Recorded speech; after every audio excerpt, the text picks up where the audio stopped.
Bonjour, bienvenue chez American Car City Classic. Alors aujourd'hui c'est un petit peu exceptionnel pour plusieurs raisons. La première c'est qu'on filme dans le hall des voitures récentes parce que le temps est particulièrement mauvais, donc le côté extérieur est à bannir. Et puis cette voiture va partir bientôt, donc on en profite pour faire la vidéo avant qu'elle parte. Elle est intéressante à plusieurs points. Principalement, c'est le résultat d'un mandat de recherche. Donc, on va vous faire le détail. Je vais vous faire le détail de la voiture parce que vous n'en verrez pas des comme ça beaucoup. Il y a beaucoup de devis cabriolet, mais dans cet état-là, dans cette config-là, c'est un peu plus rare. Surtout qu'il fonctionne, tout fonctionne. Mais le point intéressant sur cette vidéo, c'est le côté mandat de recherche. Donc, ceux qui nous suivent, d'ailleurs, n'oubliez pas de cliquer sur la cloche, de nous suivre, de faire un petit j'aime. C'est toujours intéressant pour le référencement. Ceux qui nous suivent savent qu'on a des voitures en stock, mais on fait aussi des mandats de recherche. Et celui-ci en est un. Donc c'était une commande bien particulière. Le client il voulait une 68 comme ça. Et il avait un budget qui était conséquent pour avoir exactement ce qu'il voulait dans la config qu'il voulait, ce qu'on a réussi à trouver. C'est pas si simple à trouver, encore une fois, je vous le dis. Des devis, vous en trouvez plein le bon coin. Des devis qui fonctionnent, où tout fonctionne, tout est en bel état, le châssis n'est pas pourri, etc. C'est satin d'usine, etc. C'est beaucoup plus compliqué à trouver, encore une fois. Et dans cet état-là, et je vais vous montrer après pourquoi c'est si difficile à trouver. Là, vous avez sous les yeux, donc les connaisseurs d'américaines ont reconnu, on a une Cadillac DeVille cabriolet de 1968. Donc, cette génération-là correspond à la 6e génération de DeVille chez Cadillac. Ça représentait 70, 75, 77 sont les années % de vente de Cadillac, rien que les DeVille, la génération DeVille. Donc, coupé, sedan, cabriolet, il y avait trois versions. Coupé 2 portes, sedan 4 portes, cabriolet. Donc, 6e génération de la DeVille. Donc, c'est une réussite esthétique. Bon, après, on aime, on n'aime pas. Si on aime les péniches américaines des grandes années, c'est un exemple typique. Nous, on adore. Moi, je suis un grand fan de ces générations-là. Ça m'a donc fait plaisir d'aller chercher ça plutôt que des traditionnels Mustang. Il faut reconnaître, là, le client est vraiment connaisseur et il savait exactement ce qu'il voulait. Donc, une DeVille de 68, on ne va pas faire le détail sur toutes les générations de DeVille. Là, c'est de 65 à 70, pardon. La 6e génération de DeVille. Il y a quelques petits détails esthétiques qui changent au fur et à mesure des années. Là, on arrive en 68. Ça, c'est vraiment une early. Donc, c'est les premières sorties en 68. Donc, elles ont quelques détails d'éléments de sécurité. Elle a certains détails de sécurité, mais ils en rajoutent au fur et à mesure de l'année. Je vous explique, principalement, les essuie-glaces qui sont cachés dans le capot, ça fait que le capot est rallongé pour pouvoir cacher les essuie-glaces, plutôt que les avoir apparents. Il y a les pare-chocs qui sont toujours aussi pointus, mais qui commencent à avoir des petites zones d'absorption. Et comme c'est une première génération, elle n'a pas, par exemple, les appuis-têtes qui arriveront en deuxième partie d'année 68. Donc, ce sont des éléments. La sécurité commence à arriver à la fin des années 60 et donc les Cadillac n'échappaient pas à la règle. C'est une voiture qui fait 5,71 m de long. C'est long comme un jour sans fin. C'est ça qui est. C'est-à-dire, encore une fois, les grandes années, les années bénies, l'âge d'or. 5,71 m, 7,7 litres de cylindrée. Donc, ça fait 472 cubic inch. Donc, 375 chevaux. Alors, on pourrait dire que ça ne fait pas beaucoup par rapport à la cylindrée, mais c'était une volonté. C'était une volonté. Cadillac voulait un fonctionnement feutre et silencieux le plus possible. Et donc, vous étiez obligé d'avoir un arbre à cames avec des cames assez petites pour pouvoir avoir ce rendu-là dans ces années-là. Donc, une cylindrée gigantesque, une puissance qui est quand même particulièrement raisonnable. Et c'est surtout un couple. Elle faisait 72 mètres kilos de couple, ce moteur-là. 72 mètres kilos de couple, c'est un camion. Mais avec le feutre et la souplesse d'une Cadillac. C'est un régal à conduire. Alors ça fait une tonne 8, hein. Ça fait une tonne 8, c'est sûr, mais avec 72 mètres kilos de coupe, autant vous dire que vous avez l'impression d'avoir rouler avec une voiture qui fait 900 kilos. Voilà, on va faire le tour ensemble. On va regarder les détails de cette beauté. Les grandes années Cadillac. Donc cette forme caractéristique, hein, donc ça c'est vraiment 6e génération. Pour 70, ça s'aplatit un petit peu, surtout la face avant, mais c'est vraiment tout dans les angles comme ça. Il fallait que ça soit très ostentatoire. De toute façon, c'était les années comme ça. On n'était pas du tout dans la même mentalité qu'en France, où dès que vous avez quelque chose de joli, c'est jalousé. Ça, c'est la grande qualité française, c'est la jalousie. Aux États-Unis, quand quelqu'un roulait là-dedans, le gars qui le voyait et qui n'avait pas les moyens disait « Qu'est-ce que je peux faire pour faire comme lui, pour avoir ce type de voiture-là » Vous imaginez pas ce que ça veut dire dans la façon de penser aux États-Unis par rapport à chez nous. Donc, tout est évidemment dans la démesure, hein. Donc, comme je vous disais, ça fait 5,72 m de long par 2,02 m de large. Donc, c'est une grosse péniche. Donc, par contre, regardez bien, et c'est là où on voit la différence avec ce que vous pouvez voir en annonce. Regardez bien le tendu des panneaux. Rien que le panneau là, il fait quasiment 2 mètres. Regardez comme tout est droit, il n'y a pas de, c'est pas voilé, c'est pas peau d'orange, c'est pas gondolé parce qu'il y a le mastic en dessous qui gigote ou qui a été mal tendu. Et c'est là où on voit la qualité d'une voiture, quelle qu'elle soit. Parce qu'il est clair que des voitures comme ça, vous regardez sur le bon coin, vous en allez trouver à 20 000 balles, 30 000 balles peut-être, mais elles ne seront jamais dans cet état-là. Ou alors, coup de chance. Aujourd'hui, une auto comme ça, celle-ci, elle est partie à 80 000 € par exemple. Alors ça paraît très cher. Non, parce que c'est toujours pareil, la qualité, ça se paye. Voilà, chaque chose a son prix. Je l'ai toujours dit, ceux qui nous suivent, encore une fois, ce n'est pas la première fois que vous l'avez entendu. Chaque chose a son prix. Si vous voulez de la qualité, si vous voulez du beau, du fonctionnel, il faut le payer. C'est pas compliqué. Toutes ces autos-là, il n'y en a jamais une qui marche. La clim ne fonctionne plus, le chauffage ne marche pas, la boîte elle glisse. Il y a toujours un truc qui ne va pas. À chaque fois que vous envoyez une annonce, si vous appelez par curiosité et vous dites tout marche, ah oui, non, alors attendez, parce qu'en fait ça. Voilà, et là, vous commencez à avoir la liste longue, d'accord ? Donc, ces autos-là, elles sont délicates dans leur conception, parce qu'elles sont beaucoup plus évoluées que ce qui se faisait à l'époque. Par exemple, rien que le principe de chauffage et de climatisation automatique, c'est une usine à gaz. Si vous ne comprenez rien là-dedans, vous ne pouvez pas y toucher. Les pièces sont très chères, elles sont introuvables si elles sont en panne. Pareil pour la climatisation, à part le compresseur, tout le reste, c'est une tannée. C'est que par système de dépression, par relais électrique, etc. C'est une tuerie à régler, à mettre en fonction. Celle-ci, évidemment, elle est toute fonctionnelle. Les vitres électriques, la centralisation, la capote, la clim, tout fonctionne. Mais elle est même arrivée où il y avait des choses qui ne marchaient pas. Il a fallu passer des heures, et je minimise pas pour arriver à tout faire fonctionner pour que le client soit satisfait.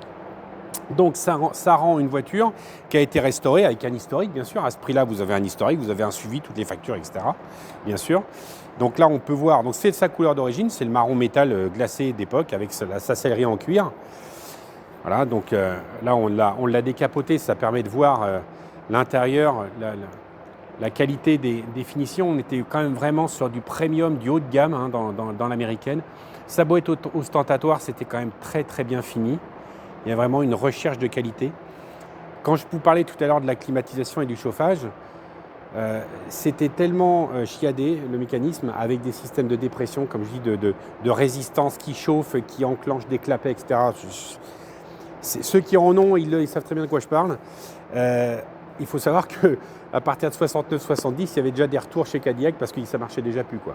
Donc c'est très rare de trouver une voiture de cette génération-là en Cadillac, donc la 6e, qui soit toute fonctionnelle. C'est quasiment impossible. À chaque fois que j'ai appelé par curiosité des gars qu'on avait ou aux États-Unis, ils me disaient non, je ne touche pas à ça. I don't mess with that. Vous voyez ce que je veux dire ? Je ne m'occupe pas de tout ça. Voilà. Donc celle-là, elle fonctionne. Voilà, donc on continue le tour. Regardez la forme de l'aile. Donc là, on arrive à la fin des années 60. Donc les ailes sont beaucoup plus petites. Ça reste toujours des grandes ailes, mais on ne les a plus comme dans les années fin 50, qui étaient très relevées comme l'aviation, avec un lien réel à l'aviation. Voilà, donc là, bon, vous voyez tous les chromes, toutes les baguettes, tout est beau. Les logos, tout est fonctionnel. Les joints ne sont pas pourris. C'est toujours pareil, c'est le détail. C'est le détail qui fait l'aspect collection et l'aspect prix d'une voiture. Soit vous vous contentez de l'à peu près, d'une part parce que vous n'avez pas les moyens, ça il n'y a pas de honte à le dire, ou parce que vous n'êtes pas un vrai collectionneur. Voilà. Le vrai collectionneur, il veut quelque chose qui ressemble à ça, c'est-à-dire qu'une voiture, vous la regardez partout, vous avez l'impression qu'elle a 5 ans et pas 60. Là, on est dans le bel exemple. Vous voyez, donc tous les chromes pareil, tout est propre. Là, les petits rajouts d'origine en aluminium qui sont propres, qui ne sont pas défoncés, elle n'a pas pris de choc, elle n'a pas été éclatée. Tous les feux, tout ça. C'est pareil, quand vous voulez racheter une voiture dans un état moyen et le refaire, une Cadillac comme ça, c'est quasiment impossible parce que les pièces sont difficilement trouvables. Il n'y a pas beaucoup de choses qui se refabriquent à part les pièces d'usure courante. C'est une tannée pour remettre ça en condition comme ça. Donc souvent, il vaut mieux les récupérer déjà faites déjà restaurées ou déjà bien préservées, où elles ont eu une main, 2 mains. Et là, vous embêtez beaucoup moins. Montrer le coffre parce qu'évidemment, quand une auto est grosse comme ça, il faut forcément qu'il y ait une raison. Alors, le petit logo Cadillac que l'on retournait et que... Non, c'est pas là, c'est comme ça, voilà. Hop. Et évidemment, grosse voiture, gros coffre. Donc là, coffre gigantesque. Pour vous donner un ordre d'idée, voilà, c'est énorme. La petite bagagerie de l'époque qui va avec, c'est beaucoup plus rigolo. La roue de secours qui est juste là pour la décoration, mais elle est là, elle a son mécanisme complexe, son système de levage d'époque, etc. Voilà, tout ça, c'est toujours le détail, le détail, le détail, le détail. C'est ce qui fait toute la différence entre une vieille voiture et une voiture de collection. Encore une fois, même vous voyez le petit cache qui est là, ici, qui est en espèce de fibre goudronnée. Bon, bah, il est là, il est bon, il est en bon état, il n'est pas déchiré, il n'est pas manquant. Vous voyez, c'est important, toujours le détail.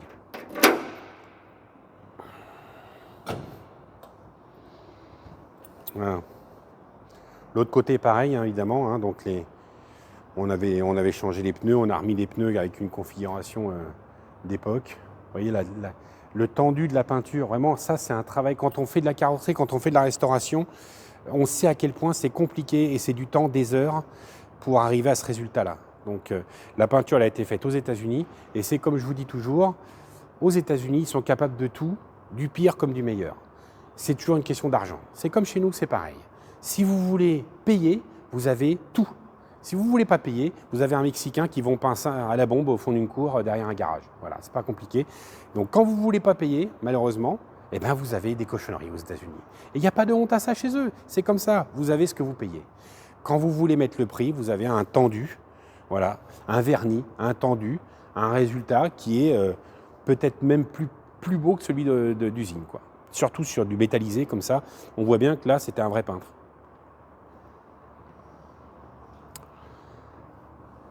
Voilà. Tous les chromes, hein, c'est pareil. Les chromes, les baguettes ne sont pas tordues, elles sont bien présentes. Tout est en chrome là-dessus, hein, les tours de pare-brise, le rétroviseur, etc. Tout est beau. Superbe. Là, on a les répétiteurs clignotants. Vous n'avez pas les clignotants au tableau de bord, vous les avez là. C'est de la fibre optique. Donc, c'était relié au clignotant par fibre optique, ouais, en 68. Et donc, quand vous mettez le clignotant, vous avez clac-clac, ça clignotait de chaque côté. Et oui. Donc, ça pèse un âne mort, évidemment. Heureusement qu'il y a les ressorts de rappel. Voilà. Donc là, on a le 472. Le 7 litres 7 de 72 mètres kg de couple à 3000 tours. Donc un gros V8 avec des grosses gamelles. Vous allez entendre tout à l'heure, c'est très très rond. La pub Cadillac dans les années 60, c'était le faire tourner et mettre une pièce d'$1 sur la tranche. Et que la pièce, elle tienne. Vous imaginez comme ça devait être d'un silence et d'un équilibre de fonctionnement incroyable pour l'époque. Donc là, bah voilà, vous voyez, tout le compresseur, tout ça c'est neuf évidemment, c'est nous qui avons remis en fonction. Donc là, c'est comme je vous disais, c'est des heures de dingue. Mais vous voyez, on a encore la doublure de capot. Le dessous est beau, il n'est pas bouffé, il n'est pas corrodé. Enfin, c'est tout pareil dans les détails. Les bacs à batterie. Alors là, vous pouviez avoir une deuxième batterie en option. C'était évidemment parce que en 7 litres 7, il fallait le lancer. Hein, le démarreur, il demandait beaucoup pour lancer le moteur. La clim, donc je vous disais, est très sophistiquée. Rien que le compresseur de clim, il bouffait 12 chevaux. Sur les 375, quand vous mettiez la clim, vous balanciez 12 chevaux de moins dans la boîte de vitesse. C'est fou quand même, hein. Rien que le compresseur de clim. Mais il est gigantesque en même temps, le compresseur est énorme. Voilà. On va refermer. On va vous remonter la capote pour que vous puissiez voir un petit peu le résultat. Toujours pareil, hein, faut faire attention au bouton pression. Il faut y aller délicatement, ça ne sert à rien de tirer fort parce que vous allez tout arracher, encore une fois. Hein, ça reste. Quand j'en vois certains dans les vidéos, ils prennent la capote et puis comme ça, ça me fait halluciner. Et voilà, hop, le petit scratch. On retire. Hop. Et on va rabattre la capote. Bon, même si Allez, le plus joli, c'est comme ça, hein. Mais on ne peut pas toujours avoir le beau temps. Banquette électrique, hein, parce qu'évidemment, à l'époque, c'était full option. Tac.